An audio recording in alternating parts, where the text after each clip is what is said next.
معلقة واحدة من المكون السحري ده وهتحلي كل مشاكل بشرتك. عندك تسبغات في بشرتك، عندك كلف، عندك نمش، عايزة تفتحي بشرتك، بفضل الله عليكي وعلى المعلقة دي. مكون طبيعي موجود في كل بيت، مش هيكلفك جنيه واحد بس، بل بالعكس هنعمل وصفة في البيت. طبعا الظروف دلوقتي كلها علينا وعلى الكل بقت غالية، فاحنا برضو لازم نهتم ببشرتنا ونعالجها. فيها بقى تسبغات، فيها قشور، فيها غمقان، فيها كمان الكلف او النمش، خصوصا كلف الحمل. بفضل الله كل ده هيتزال. فوق ده كله هتزلك التجاعيد ومن اول استخدام.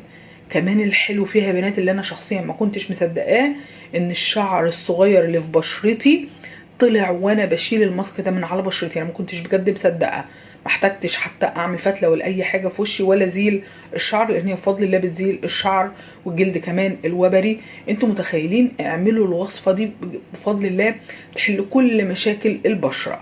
المعلقه دي بجد هتنجز معاكي في حاجات كتير قوي، وهترجعي تاني تشكريني في الكومنتات.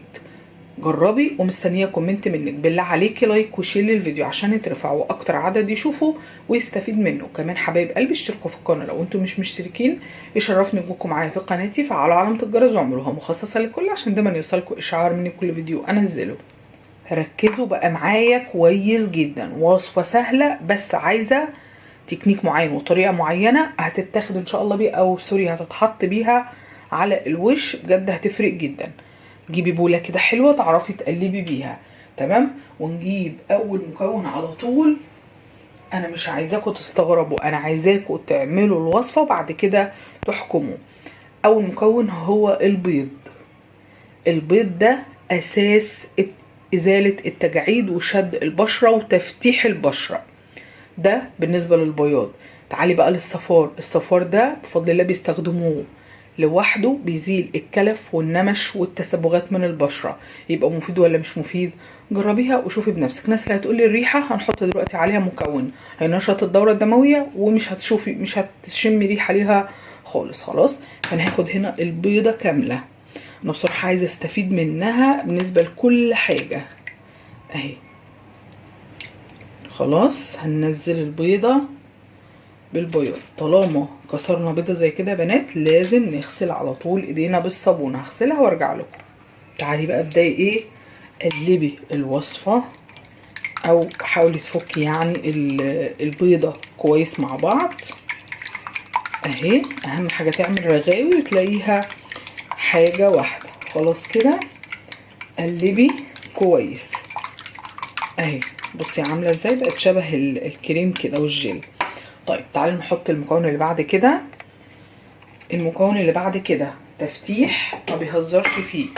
تنشيط دورة دموية، بيخلي البشرة نظيفة، بيشيل منها اي قشور واي تسبغات، بتفتح جدا جدا البشرة. زائد ان هي كمان البيض اللي احنا حاطينها دي، اللي الناس كتير هتقول لا الريحة، مفيش ريحة. خلاص حطيها وشمي ريحة، مش هتشمي غير ريحة البن او القهوة. ده بن او القهوة اللي بنشربه. خلاص، عشان حبايبنا اللي بره يقعدوا يقولوا ايه هو القهوة، هو البن اللي بنشربه، القهوة العربي او القهوة، اي نوع قهوة عندك هتحطيها. خلاص، الاهم من ان انا احط والاهم من ان انا اخد المكونات كده واجري، لا، انا اشوف الطريقة ازاي. لازم تدخلي البن او القهوة ده حلو جدا، يبقى حاجة واحدة مع الوصفة عشان ما تكلكعش، عشان ما تلاقيش نتيجة في جنب وجنب لا في بشرتك. فاهمة قصدي؟ قلبتي كويس اهو. بصي بقى عامل ازاي، بقى حاجة واحدة، مفيش حاجة اسمها بيض ولا في حاجة حتى اسمها بن او قهوة اهو.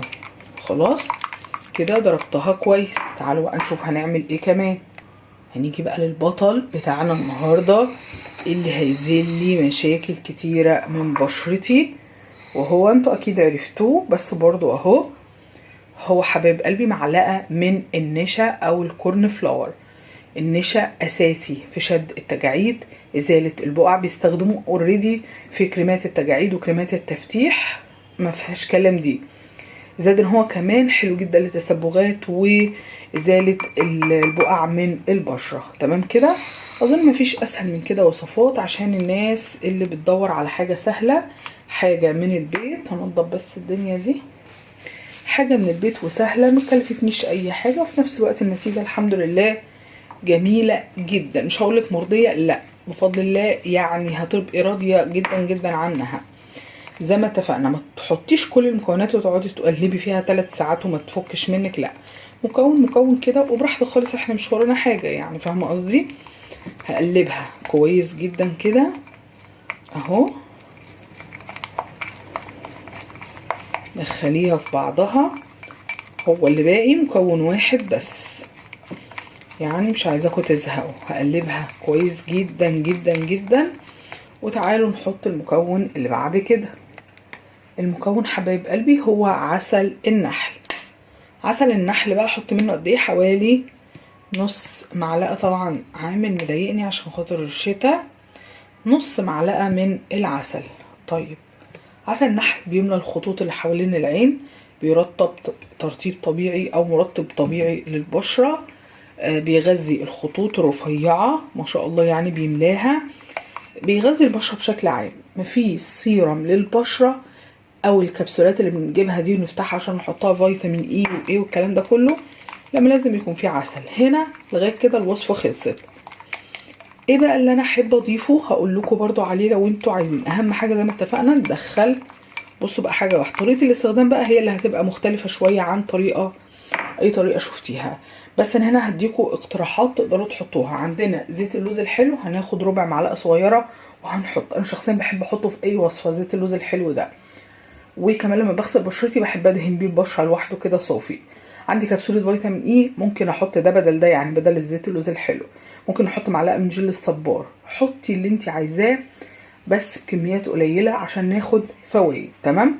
طيب انا هحط دلوقتي، بصي حاجه بسيطه جدا من زيت اللوز الحلو اهو، ربع معلقه بس صغيره، وتدي ترطيب، تدي تغذيه، تشد التجاعيد، خصوصا في الجو اللي احنا فيه ده، عايزين ترطيب باي طريقه، حتى لو البشره دهنيه او مختلطه زي حالتي كده بتبقى برضو محتاجه. شايفين كتر التقليب عمل ايه؟ خدتوا بالكم؟ طيب سريعا بقى نقول الاستخدام هيكون ازاي. بصوا انا جبت هنا منديل، وكمان هقسم، او منديل مطبخ، وكمان هقسمه 2 عشان ما يضايقنيش. خلاص هتقطعي بقى على قد وشك، نشمر ايدينا ونبدأ نحط فرشة بالمعلقة بايدك، اتعاملي. خلاص هتحطي كده كمية، وتبدأ ان انتي تحطي دي. انا مش عايزة يبقى ليها اثر المنديل ده، انا هتصرف انا في الباقي ده وهقطعه بس عشان ما يضايقنيش في التصوير. وهحط طبقة تانية خلاص من الماسك الجميل ده، دي هتكفي بشرتك ورقبتك وايديك كمان لو عايزة. خلاص اهي، حطي بقى كده داري المنديل ده، ما تخليش ليه اي اثر نهائي، عايزاه يبقى لون الماسك كله واحد. شايفه؟ بصي بقى هتعملي ايه، هتسيبيه، مش هينقط ولا حاجه، انت بس امسحي كده وظبطيه، واقعدي بقى كده واسترخي، ما تعمليش اي حركه ببشرتك او بوشك خالص، ما تقعديش تبصي للولاد تبرقي للولاد، يبقى انت ما عملتيش حاجه. خلاص كلنا يعني ايه امهات وعارفين، فهنحاول نستحمل شويه. تمام. ينشف تماما، عارفه يعني ايه تمام؟ تلاقيه خلاص نشف، هتلاقي المنديل ابتدى ينشف كده من الجنب كده، هتبداي تعملي كده هيطلع معاكي، بس بقى بالراحه لانه هيطلع بالشعر والجلد اللي هو الوبري، مش الجلد بتاع وشك، ما تقلقيش والله مجرباها وعارفه بتكلم في ايه. هيطلع بالجلد الوبري اللي هو الجلد الميت او اللي بيبقى مضايقنا ده واحنا بنحط ميك اب والكلام ده. هتيجي تعملي كده وتبداي تمسكيها بالحرف واحده واحده وبالراحه، عشان كل ده شعر هيطلع وسمار ويعني عايزه اقول لك كلف كل حاجه بفضل الله. هتلاقي البشره ما شاء الله بقت ناعمه، بقت صافيه، بقت رطبه، جميله جدا جدا بكل المقاييس. جربوها يا بنات، ما شاء الله بتخلي لون البشره كمان وردي، لان هي بتنشط كمان الدوره الدمويه. جربوها حبايب قلبي، مستنيه كومنتاتكم بالله عليكم، لايك وشير للفيديو عشان يترفعوا اكتر عدد يشوفوا ويستفيد منه. كمان اشتركوا في القناه لو انتم مش مشتركين، شرفني بوكم معايا في قناتي، فعلى علامه الجرس وعملها مخصصه للكل عشان دايما يوصلكم اشعار من كل فيديو انزله.